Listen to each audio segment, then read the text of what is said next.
Welcome to Washington Today on C-SPAN Radio for Wednesday, June 28th, 2023. President Joe Biden gives a speech in Chicago on Bidenomics, which he says are his economic policies which are helping middle-class Americans and helping more enter the middle class. We'll talk with USA Today economics reporter Paul Davidson about the president's handling of the economy and whether voters approve. Green Party presidential candidate Cornel West explains why he is running and why he calls President Biden a hypocrite. Transportation Secretary Pete Buttigieg asked about the thousands of airline flight delays this week. Reaction to New York City getting approval for a plan to charge drivers perhaps over $20 a day to enter Lower Manhattan in an attempt to ease traffic congestion and raise money for mass transit. Secretary of State Antony Blinken talks about the war in Ukraine and instability in Russia and the timeline he sees for the U.S. stabilizing relations with China. And Lowell Weicker, former Republican senator from Connecticut who lost re-election, then switched to independent and won the governorship, has died. President Biden's pinned tweet reads, Bidenomics, noun, and then a definition. Bidenomics, he says, is about growing the economy from the middle out and the bottom up, not the top down. It's an economic vision where we make smart investments in America, educate and empower American workers, and promote competition to lower costs and help small businesses. As the president left the White House for a speech in Chicago about Bidenomics, reporters asked him why he would not be making any new economic policy announcements today, and whether Bidenomics is a branding that he and his staff came up with. Why no new policy announcements with a branding? With a Bidenomics branding? Well, look, you guys branded it. I didn't. I never called it Bidenomics, and so I was asked the question, why did I... Your economics team is calling it No, Bidenomics. wait, let's get it straight. First time we hear it in the Wall Street Journal, okay? I don't go around beating my chest Bidenomics. So the press started calling it Bidenomics. No, I like it. It's fine. Yeah, it's fine, because it is my policy. President Biden speaking with reporters outside the White House before traveling to Chicago for that speech today on Bidenomics. A new Associated Press NORC Center for Public Affairs Research poll finds 34% of U.S. adults approve of the president's handling of the economy. Here's President Biden in Chicago. Bidenomics is about building an economy from the middle out and the bottom up, not the top down. And there are three fundamental changes that we decided to make with the help of the Congress. We've been able to do it. First, making smart investments in America. Second, educating and empowering American workers to grow the middle class. And third, promoting competition to lower costs to help small businesses. Here's what I mean by all this. Under trickle-down economics, it didn't matter whether you made things as long as you helped the company's bottom line. Even if that meant seeing jobs and industries go overseas for cheaper labor. Supply chains and key products moved overseas, like China and much of Asia. The entire towns and communities, from where I live all the way out there and through the Midwest, were shut down, hollowed out. I mean, literally hollowed out. All over the country, parents have to say to their, many of you, all elected officials, heard people tell you this, had to say to their children, honey, I lost my job. We can't live here anymore. We got to move. Trickle down also meant slashing public investment on things that help drive long-term growth and helped America lead the world in innovation. We used to invest 2% of our gross domestic product in research and development. By the time I came to office, that was down to 0.7%. We used to be #1 in the world in research and development. That's what we're known for. Now we rank #9 in the world. China decades ago was #8 in the world. Now it's #2 in the world. And other nations are closing in fast. We used to have the best infrastructure in the world, roads, bridges, et cetera. But then we fell to rated 13th best investment in infrastructure. 2 to 13. How can you have the best economy in the world without the best infrastructure in the world? How do you get product from one place to another? I was out in Pittsburgh recently, the city of bridges. Bridges collapsing all over the nation. You've seen on television, railroad bridges collapsing. Bidenomics, we're turning this around. We're supporting targeted investments. We're strengthening America's economic security, our national security, our energy security, and our climate security. President Biden speaking in Chicago at the old post office. House Speaker Kevin McCarthy, Republican from California, tweeting today, President Biden doesn't seem to understand reality. Everything he has done has made us less competitive with the rest of the world, overregulating American industry, limiting American energy production, failing to produce any major trade agreements. And Senator Bill Cassidy, Republican from Louisiana, with this video tweet. I don't know if this is an outrage of the week or a joke of the week. Joe Biden running for re-election on something called Bidenomics. He should be acknowledging Biden inflation. Biden inflation that's increased real taxes on the United States, on the people of the United States, upon their groceries, upon their property and casualty insurance, upon their utilities, you name it. Biden inflation has been real and it's crushing the middle class. Mr. President, if that's what you're running on, start looking for a different job. Senator Bill Cassidy, Republican from Louisiana, posting that video. More now on President Biden's speech on Bidenomics. Joining us on the phone is Paul Davidson, USA Today economics and jobs reporter. Thanks for being on Washington Today. What is Bidenomics? Well, according to the White House and President Biden, Bidenomics is largely, to use his expression, building the economy from the bottom up and the middle out. Is an expression he's used more than once. And he sort of contrasts that with what he calls, and other people might call, trickle-down economics, that he says Republican presidents have tried a number of times, but it hasn't worked, and it involves cutting taxes and hoping that sort of trickles down to ordinary workers. But Bidenomics, according to the White House, means public investments, infrastructure, factories, clean energy. It means empowering and educating workers to grow the middle class. And the third pillar is promoting competition to lower costs for small businesses and for consumers. So those are sort of the three pillars. But in a nutshell, that's what Bidenomics is, according to the president and the White House. But that label, Bidenomics, is relatively new. We've just started hearing it from the White House this week. Yeah, I don't think he's used it, but I believe he's heard other people use it. He saw it in a Wall Street Journal article, and I think he's sort of embracing it. He hasn't really gotten great reviews for his handling of the economy. Only about a third of Americans think he's doing a good job handling the economy. And I think he's a little frustrated, especially with the presidential campaign heating up. And so I think he's trying to get out his message that he's done a really good job, especially since most people view the economy as the key issue in the campaign. So, he's basically trying to send out the message that he has helped and really was central in rescuing the economy from a very deep recession, the worst recession since the Great Depression. And so he's trying to counter the message that he hasn't done a good job handling the economy, which is what the public seems to think, and that's largely because of inflation. Inflation is a very visible thing. People see it, when they drive by the gas station, they see it in the supermarket.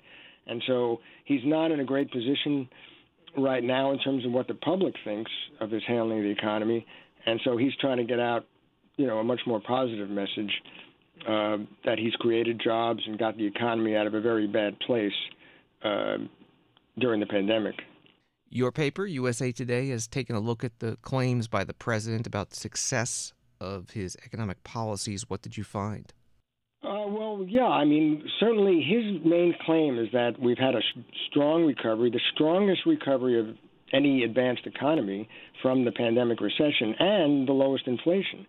And on the face of it, that's accurate. If you look at other, the Eurozone and other major regions of the global economy, the U.S. recovery is the strongest and inflation is the lowest.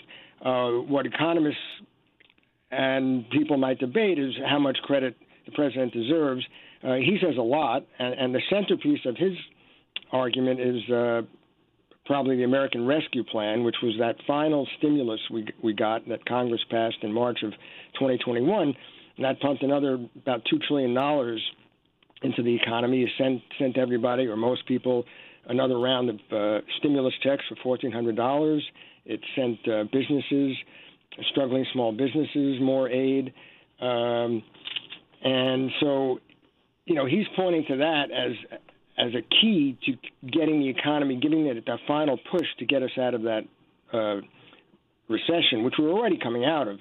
But he would argue, and some economists would argue, that we were in danger of slipping back into a recession, that things were still pretty tentative in early 2021. I mean, the vaccine was starting to roll out, but was still coming. We didn't know, how the pandemic exactly would pan out and play out. And so, he wanted to do more rather than do less. If there was some uncertainty, his view was better use a bazooka than something less than that that could cause us to, fall back into a recession. And that's what Congress passed, and that's what he did. And he wants to get out that message that really helped the economy, push it over, get that final hurdle, and get us out of recession into a very strong recovery. Critics say it was unnecessary. We were already coming out. The vaccine was coming. People were starting to go back out to restaurants and other activities. And by doing that, that final $2 trillion stimulus, it ended up being too much and ended up being a major factor that caused the inflation that we've seen for the last year or two. Paul Davidson is economics and jobs reporter with USA Today. Find his stories at usatoday.com, and on Twitter it's at PDavidsonUSAT. Thank you very much. Sure. Thank you. And one more note about President Biden. This from Bloomberg News. The president has begun using a continuous positive airway pressure, or CPAP, machine to treat longstanding sleep apnea, according to the White House.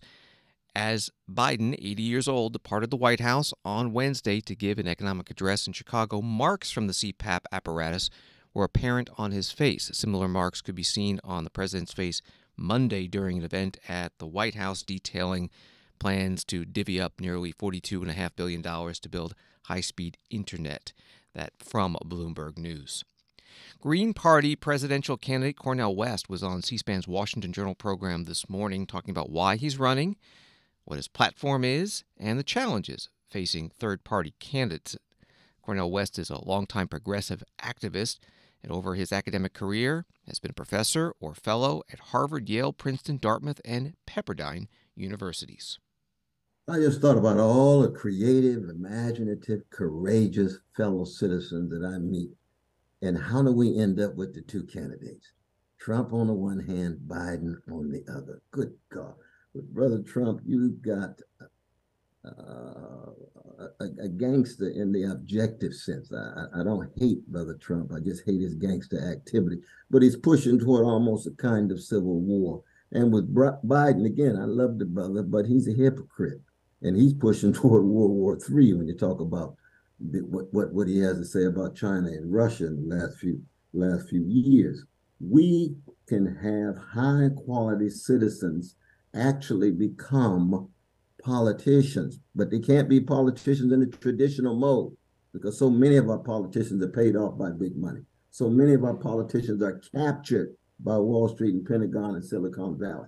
We need citizens who become politicians, concerned about the plight and predicament of citizens, especially the vulnerable ones. I come out of my deep Christian tradition, the Shiloh Baptist Church, and Reverend Willie P. Cook and Deacon Hinton who shaped me. And I haven't even got to Irene West and Clifton West, mom and dad. You see. And I look at the world through the lens of the least of these. On President Biden, back to President Biden, though, quickly, Professor West, you said he's a hypocrite. You pointed out the conflict with Ukraine. Where else do you think the president or the president's policies have been hypocritical? Oh, I mean, he promised student loan and wouldn't push it. He promised $15 minimum wage, wouldn't fight for it. He promised voting rights. And when it came to voting rights, he wouldn't touch it. He wouldn't make a deal with Manchin. Manchin, of course, is our conservative brother down from West Virginia, the senator there. But when it came to the debt ceiling agreement. What happens? Cut back on the poor, expand military, and makes a deal with Manchin. So that's just one of the few times it seems to me that that not just Biden, but it's the Democratic Party as a whole. I mean, as you know, I was very close and have deep love for Brother Bernie Sanders. He was not treated justly. He was not treated right. And so the Democratic Party is undemocratic in that sense. They don't really want to hear a variety of voices. They're hemorrhaged at the top with corporate power. The big lobbies, a variety of different kinds, big pharmaceutical companies and so forth, don't want to hit the issues head on. And it seems to me that if we're concerned about truth and justice, and if we want to preserve whatever's left of a precious democracy, we've got to engage in a critique of the oligarchy and a critique of the corporate duopoly, which is to say the way in which two parties are both tied to big money, big military, corporate wealth, and don't speak to 60%. We got 60% of our precious American citizens of all colors struggling to make it month by month. Cornel West, Green Party presidential candidate, on this morning's Washington Journal program on C-SPAN. You can find the full video at cspan.org. From NBC News, 44% of registered voters say they are willing to consider supporting a third party or independent presidential candidate if President Joe Biden and former President Donald Trump are the two major party nominees in 2024. And the group includes more Democrats than Republicans, according to new NBC News polling. Majority of all registered voters, 53%, say they wouldn't consider voting for another candidate in a matchup between Joe Biden and Donald Trump next year.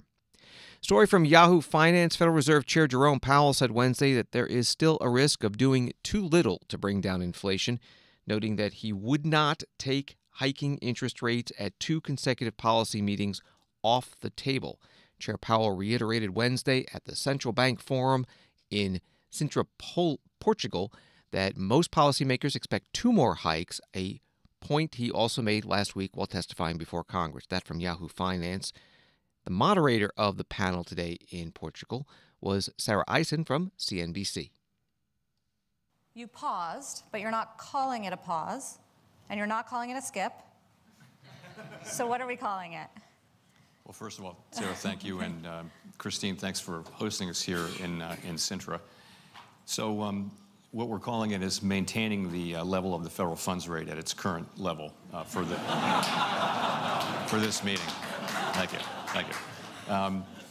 And we did that. If you think about it, we've raised the federal funds rate by 500 basis points since a little more than a year ago. And we think, so we've come a long way. We also think that there's more tightening power coming through. Really, policy hasn't been restrictive for very long. We started at negative real interest rates, and we've now moved up to where we actually are in restrictive territory, but we haven't been there very long. So we believe there's more restriction coming. And what's really driving it, to Andrew's point and Christine's as well, is very strong labor market. We've got a labor market that, where jobs are being created, there's strong wage gains, and that's driving spending, driving real incomes and driving spending, which is driving more demand and continuing to drive labor market. So the labor market is really pulling the economy. And my colleagues and I, as you will know, wrote down in our SEP 2 more additional rate hikes. The median was quite a strong majority, actually wanted 2 or more rate hikes. And the reason for that was, if you look at the data over the last quarter, what you see is stronger than expected growth, a tighter than expected labor market, and higher than expected inflation. So that tells us that although policy is restrictive, it may not be restrictive enough, and it has not been restrictive for long enough. So I don't get why you didn't raise rates at the last meeting, especially I think it was a surprise that it was a unanimous decision to hold rates steady when you said a majority think that they still need to go farther on raising rates. It's really just as you get closer and closer to the goal. What we're aiming for is a stance of policy that's sufficiently restrictive to bring inflation down to 2% over time. As you get closer to that, you get closer to the place where the risks become more in balance. So, we did 4 75 basis point hikes in a row starting in June of last year. In December, we moved down to 50. Then we did 3 consecutive 25 basis point hikes. So this is really just a continuation. We're going to move the decisions a little bit, make them a little bit with a little bit more time in between them. in an effort to get more information from the data to see how much restraint is really coming from these, through the pipeline, from rate hikes that we only made now, in many cases, 6, 8, 9 months ago. So that's why we did it. So maybe in every other meeting hike? We've not decided that. So the only thing we decided was not to raise rates at the June meeting. We have not made a decision to go to that. It may work out that way. It may not work out that way, but I wouldn't take, moving at consecutive meetings off the table at all. The Federal Reserve Chair Jerome Powell on a panel with other leaders of central banks at a forum in Portugal. He also said that he does not see core inflation returning to the Fed's 2% target range until 2025. A story from CNBC, all 23 of the U.S. banks included in the Federal Reserve's annual stress test weathered a severe recession scenario while continuing to lend to consumers and corporations, the regulators said Wednesday. The banks were able to maintain minimum capital levels despite $541 billion in projected losses for the group, while continuing to provide credit to the economy in a hypothetical recession, the Fed said in a release. That from CNBC. Wall Street today, the Dow down 74, NASDAQ up 36, S&P down 1. Story from the Associated Press. Travelers are getting hit with delays at U.S. airports again Wednesday, an ominous sign heading into the long July 4th holiday weekend, which is shaping up as the biggest test yet for airlines that are struggling to keep up with surging numbers of passengers. By early afternoon on the East Coast, nearly 3,000 U.S. flights have been delayed and more than 800 canceled, according to FlightAware. Transportation Secretary Pete Buttigieg was asked about this. Secretary Buttigieg, a little off topic, but there's a bunch of flights that are being canceled right now across the East Coast due to severe weather. AAA says they're expecting a record day of travel. Do you have any comments to say about that? Yeah, we got hit with some pretty tough weather. It's affected a lot of flights. I reached my hotel room about 2:30 in the morning last night after my flight got canceled and the next one got delayed. A lot of Americans are going through the same thing. What I will say is that overall we've seen the system perform much better than it did a year ago, and I think that reflects the work we've done. I think it reflects the airlines stepping up. I want to give them credit where credit is due. But clearly there's a long way to go. Now, you can't control the weather. We've had very tough weather the last few days. That's definitely being felt through the system. But what's different this year compared to a year ago is that there is more cushion. We're seeing more of the staffing that there needs to be. And importantly, passengers have more rights because we've been able to get these customer service agreements that are enforceable from the airlines, and we've stepped up on the regulation side.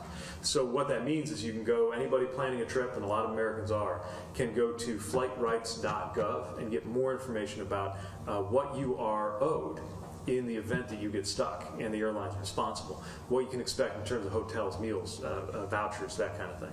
And we're always going to have passengers back. So if you do run into an issue, the airline's not doing what they're supposed to, you can let us know and we're going to follow up. So again, we know that nobody can control the weather, but anything under our control at the FAA, we're going to be working on, and anything under the airline's control, they need to step up and take responsibility.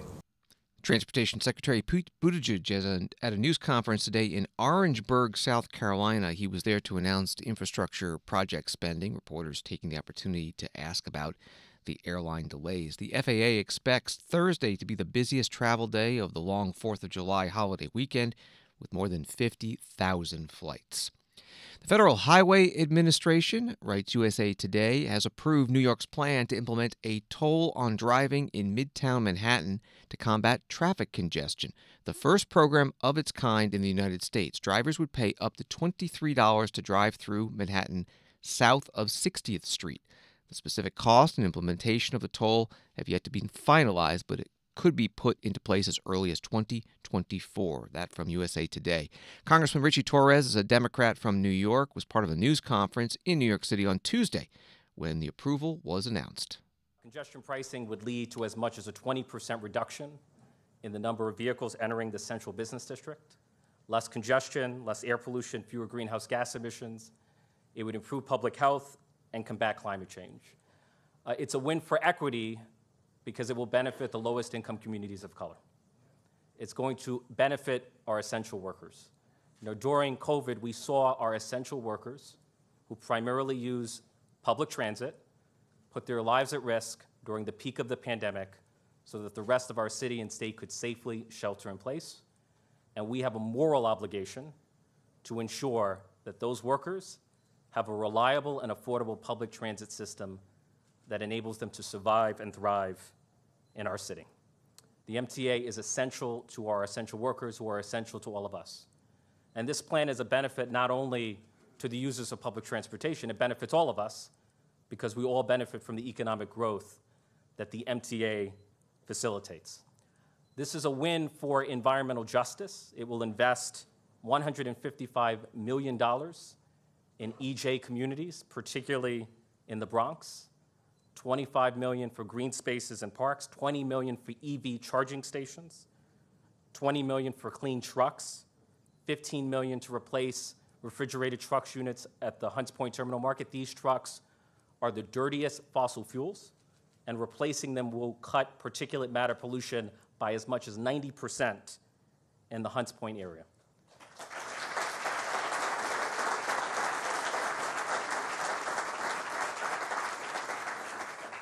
$20 million for a Bronx asthma clinic, because the Bronx for far too long has been ground zero for asthma hospitalizations, and $10 million for air filtration units for students who live near highways like the Cross Bronx Expressway.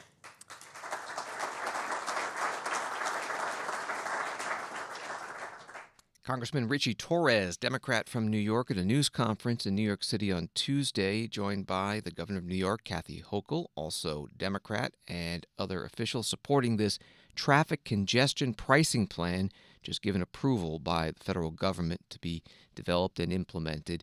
The congestion toll for driving into Manhattan would be on top of the bridge or tunnel tolls that drivers already pay. Congressman Anthony D'Esposito, Republican from New York, is opposed. He was interviewed today on WNYW TV.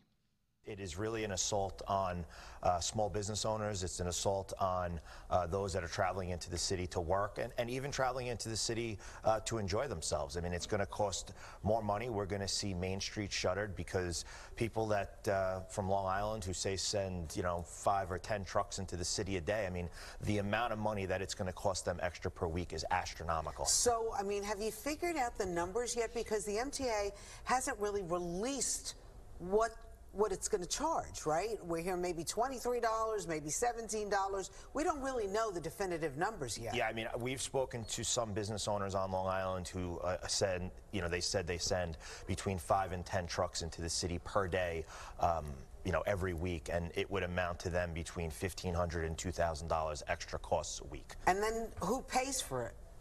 We do.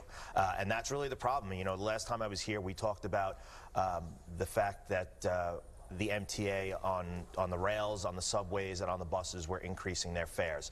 Again, people that work hard, blue-collar people trying to get to and from work, to and from school, there's going to be an increase in rates. And one of the reasons why they claim they were raising the rates is because of fare evasion. So why don't we focus on tackling that and stop coddling criminals and giving the hardworking people the issues. Congressman Anthony D'Esposito, Republican from New York, on Good Day New York TV show, Fox 5 in New York. Also publicly opposed to this congestion pricing plan for New York City, New Jersey Governor Phil Murphy and U.S. Senator from New Jersey Bob Menendez, both Democrats. With the federal approval this week, a panel appointed by New York's Metropolitan Transportation Authority will start meeting in 2 weeks to work out the details, including the toll rates, maybe discounts, and exemptions. The plan could be operational by spring 2024. Washington Today continues in a moment. When citizens are truly informed, our republic thrives. Get informed straight from the source. On C-SPAN. Unfiltered, unbiased, word for word. From the nation's capital to wherever you are. Because the opinion that matters the most is your own. This is what democracy looks like. C-SPAN, powered by cable.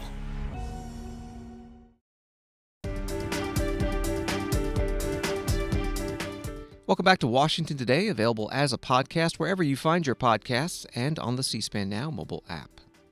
Some headlines from the war in Ukraine. Ukrainian authorities on Wednesday arrested a man they accused of helping Russia direct a missile strike that killed at least 11 people, including 3 teenagers, at a pizza restaurant in eastern Ukraine.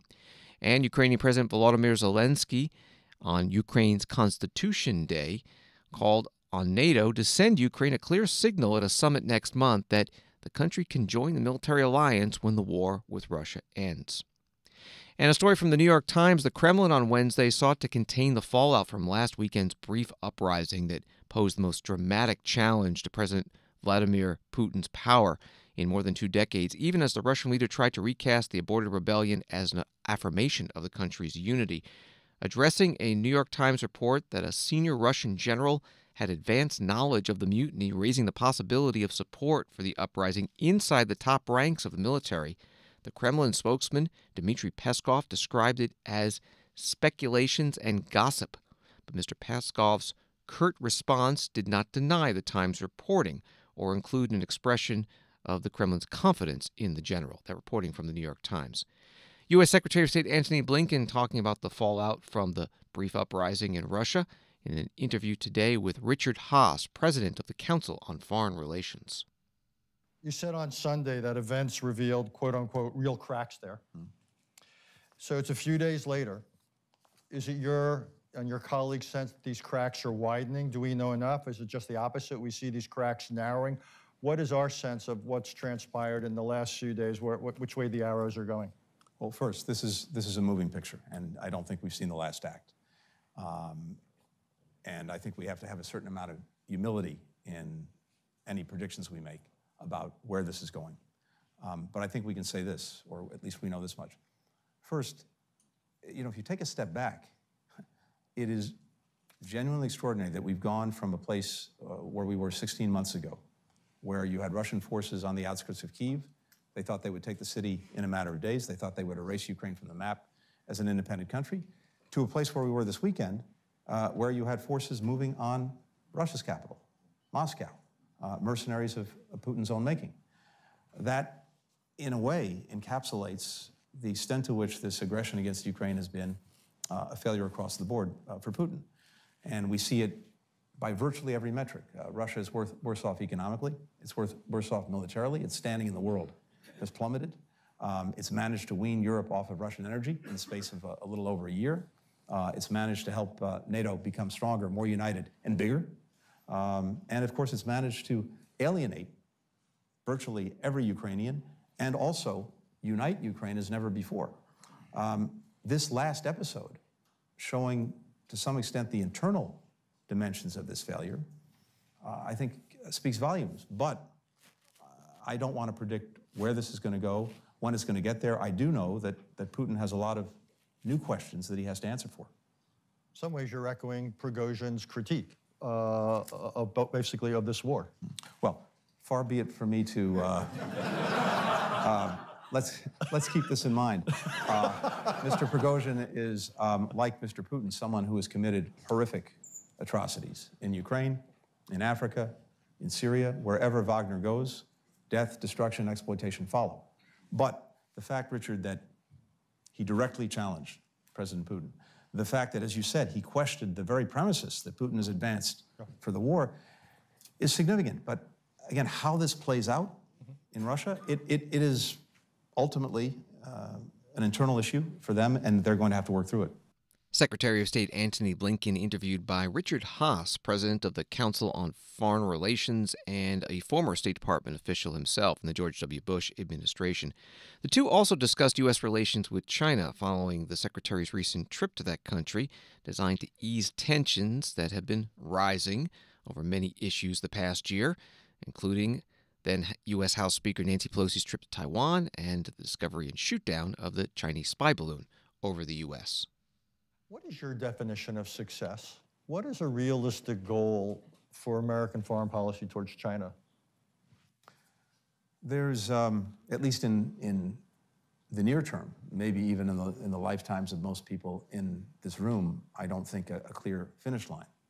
This is more about getting to a place where we have peaceful and maybe somewhat more productive coexistence between us. Because the bottom line is this: China's not going away, we're not going away.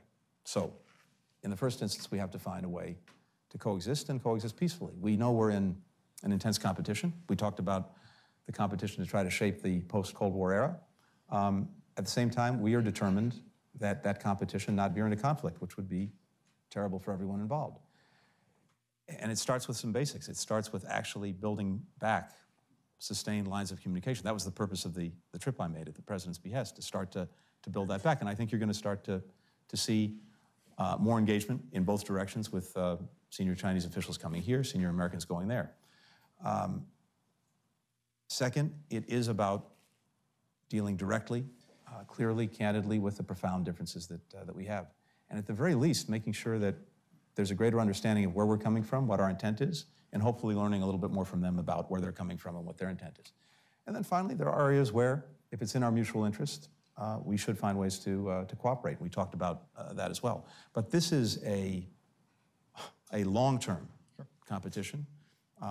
As I said, I don't think there's a finish line, but we want to make sure that in that competition, we're in a position of strength where we are, as I said, able to shape what comes next. And I think, from my perspective at least, we are approaching this from a position of strength, precisely because of the investments we've made in our competitiveness, precisely because of the convergence that we built with key partners in Europe, key partners in Asia, on how to approach the challenges that China poses. So I'm listening to you closely, and I was struck by your language, because you said our goal is to coexist peacefully. Well, I'm old enough, as are several people in this room, to remember where peaceful coexistence was the phrase that for decades dominated or characterized U.S.-Soviet relations. What are we to read into that?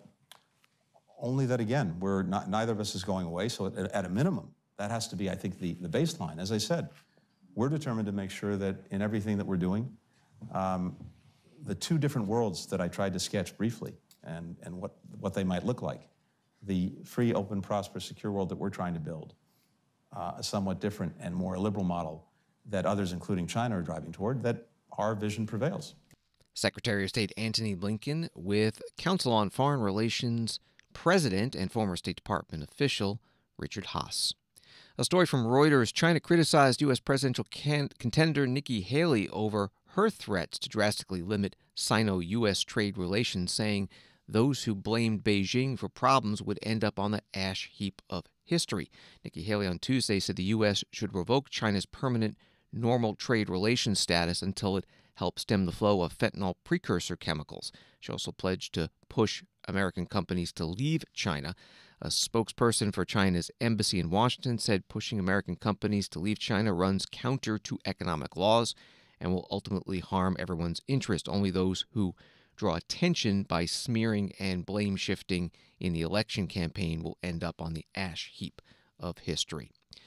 Back to Russia's invasion of Ukraine, and as Pride Month comes to a close, Samantha Power, administrator of USAID, U.S. Agency for International Development, was interviewed today by Washington Post associate editor Jonathan Capehart about advancing LGBTQ+ rights in foreign policy. There's a war going on, but hopefully at some point that war will end and reconstruction will begin. Where does the LGBTQI plus community come into the conversation about rebuilding, both from making sure that they are whole in Ukrainian society, but also that their rights are protected and respected? Well, this is a complex issue and a complex question, and I could come at it a few different ways. But first, let me just say that, part of Putin's motivation, as we well know, for invading Ukraine was watching Ukrainian society, the Ukrainian government, move at really rapid pace to integrate itself into Europe. And yes, that carries with it a lot of economic benefit for young people in Ukraine, but much of the impetus behind what was, between really 2013 and last year, such a shift, right, in an orientation that went in one direction and then shifted in another direction, much of it was values-based. That doesn't mean everybody was with all aspects of the European agenda or the European program or the European Convention on Human Rights immediately. We've seen that, of course. But, part of what Ukraine is fighting for and part of what Russia is trying to squelch is liberalization, is broad understanding of who human rights protections apply to. Now, again, that's a kind of general statement. What we do, then shall I say, of course, in following Russia's invasion, Ukraine's work to liberalize and build checks and balances and build in human rights protections, although not making headlines in the American or even the European media, that work has accelerated, which is frankly remarkable that a country that's fighting for its life and its people can walk and chew gum at the same time. But meaning, you see LGBTQI protections progressing not only through legislative measures and regulation, and as we vet, as the Ukrainians vet, and we support programs to vet judges, their human rights credentials being assessed in this much more comprehensive way. But also, again, as the economy, parts of the economy actually flourish, and this is hard to believe, but like the tech sector grew by, I think, 7 or 8% last year, that itself, young people being out and being integrated in the world, there are just things happening in the society that I think is going to put Ukraine and above all LGBTQI, communities and individuals in a much more supportive legal and social ecosystem, as the whole rationale for the war is about integrating into Europe, and the criteria by which that Ukraine is going to need to meet, the roadmap and so forth, is going to entail much stronger protections than have existed in the past. To your point, I think, if I understood it, about reconstruction, again, that's incumbent on this intentionality I was talking about. USAID is a critical partner. I was just meeting with the Minister of Finance yesterday talking about reconstruction out of the recent conference in the United Kingdom. As we think about procurement and non-discrimination in procurement, how are those checks and those protections built in? As we think right now about health services and making sure that those are restored every place we can, even places close to the front line or as territories liberated, how does USAID support flow in a manner where we are constantly vigilant to how inclusive those services are and whether or not they are provided? Samantha Power is administrator of USAID, U.S. Agency for International Development, interviewed today by Washington Post associate editor Jonathan Capehart at the Atlantic Council in Washington. The Connecticut Mirror online newspaper writes Lowell P. Weicker Jr., who swaggered through 3 terms as Connecticut's last Republican senator, challenging Richard Nixon over Watergate and the GOP's rightward shift under President Reagan, then willed the state's income tax into existence in a second act as a third-party governor, died Wednesday. He was 92 years old. In 1993, C-SPAN interviewed Governor Lowell Weicker. Here he talks about his decision to create an independent political party in Connecticut. Folks watching saying, I want to do that. I want to start an independent party in this state that I live in. What would you advise them? Just go out and do it by virtue of your own state laws. The state laws differ from state to state. Get on a ballot. That's the way to go ahead and start a party. Would you advise them, though? Sure. Yeah, because you and I started this off as to why is the government in Washington awash in red ink? Why was Connecticut awash in red ink? It isn't the fault of either the Republicans or the Democrats. It's both parties on tough issues, when they really get tough, get together and figure out a soft landing that's not going to interfere with their election. That's happened down here in Washington. As we get deeper and deeper into debt, neither party wants to go ahead and say what needs to be said or legislate what needs to be done. So they sort of go ahead and yell words at each other, but they don't put anything into the law which can resolve the problem. The only way you're going to do that is to get a competitor out in the field that says both of you guys are lying. Lowell Weicker in a 1993 C-SPAN interview from C-SPAN's video library at cspan.org. The former Republican congressman and senator and independent governor from Connecticut has died at the age of 92. The current U.S. Senator from Connecticut, Chris Murphy, a Democrat, tweeting, Lowell Weicker will go down as one of the most consequential leaders in Connecticut history, and I'm heartbroken that he's gone. He modeled a kind of public service that feels extinct today. Thanks for listening to Washington Today. Sign up for C-SPAN's evening newsletter word for word to get the stories Washington is talking about emailed to you every day. Subscribe at c-span.org/connect. Have a good night.